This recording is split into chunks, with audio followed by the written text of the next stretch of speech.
A selection from a short story by Willa Cather, A Wagner Matinee. I received one morning a letter written in pale ink on glassy blue-lined note paper and bearing the postmark of a little Nebraska village.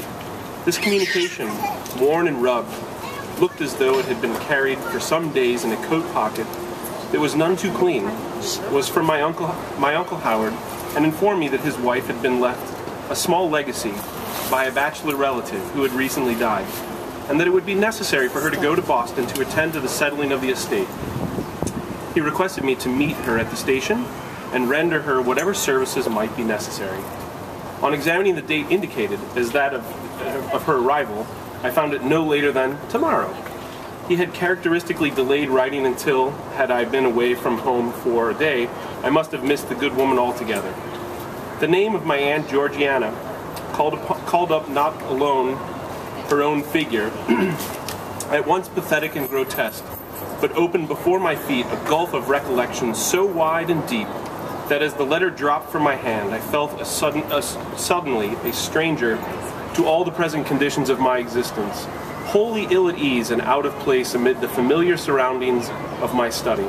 I became, in short, the gangling farmer boy my aunt had known. Scourged with the chilblains and bashfulness, my hands cracked and sore from the corn husking. I felt the knuckles of my thumbs tentatively, as though they were raw again.